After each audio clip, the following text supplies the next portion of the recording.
स्वतंत्रता दिवस के उपलक्ष्य पर आप सभी को देश की आज़ादी से जुड़े दास्तान याद दिलाने की आकांक्षा करती हूँ। हमारे देश को अंग्रेज़ों के सदियों चले गुलामी से 15 अगस्त के दिन आज़ादी मिली थी। देश के लाखों वीरों के बलिदान के कारण इस साल हम सब अपने देश की 70वीं आज़ादी का वर्षगांठ मना रहे हैं। हमारे देश ने पिछले 76 सालों में कई बदलाव देखा है। हमारा आज़ाद भारत कई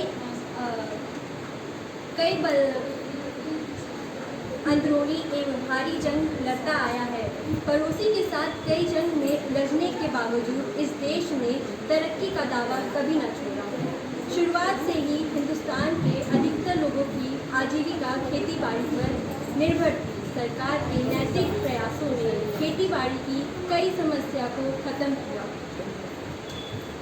इसके अलावा देश में कई तरह के इंडस्ट्री भी लगाए गए तथा देश को मैन्युफैक्चरिंग तथा सर्विस सेक्टर में आगे बढ़ने की कई प्रयास भी किए गए। इन सब के बीच एक इंडस्ट्री ऐसी है जो किसान, निर्माता एवं उपभोक्ता इन सभी के जीवन को महत्वपूर्ण हिस्सा बनाती गई है और खेती बाड़ी, मैन्युफैक्चरिंग यहाँ तक कि सर्विस सेक्टर तक ने नए संभावना को जन्म दिया है। यह इंडस्ट्री टेक्सटाइल इंडस्ट्री है। यूँ तो टेक्सटाइल इंडस्ट्री भारत में आजीविका का काफ़ी पुराना स्रोत है। यहाँ एक वक्त हाथों से बने भारत के कपड़े विश्व पर प्रसिद्ध हुआ करते थे। वहीं ब्रिटिश राज में मशीनों की नियुक्ति ने कपड़ों के निर्माण को कई गुना बढ़ा दिया। हालांकि इसके कारण देश के कारीगरों के जीवन पर काफ़ी गहरा प्रभाव पड़ा।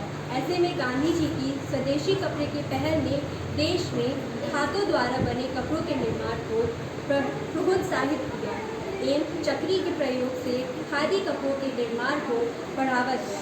स्वदेशी आंदोलन ने देश की आज़ादी में काफ़ी महत्वपूर्ण योगदान दिया तथा देश के टेक्सटाइल इंडस्ट्री को नई ऊर्जा प्रदान की। इंडिया साइज पर योजना के अंतर्गत भारत के लोगों के अनुसार परिधान की साइज बनाई जा रही है, जिससे हम भारतीय लोग को बहुत सुविधा होगी। Femina institute of design art पिछले एक दशक से टेक्सटाइल एवं गारमेंट के क्षेत्र में गुणात्मक प्रयास करते रहते हैं।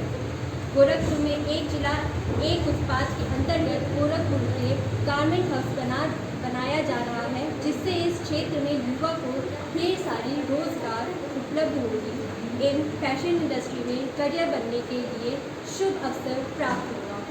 अंत में कुछ पंक्तियाँ कहना चाहूँगी। ये दिन है अभिमान का, है माता के मान का, नहीं जाएगा रक्त व्यर्थ वीरों के बलिदान का।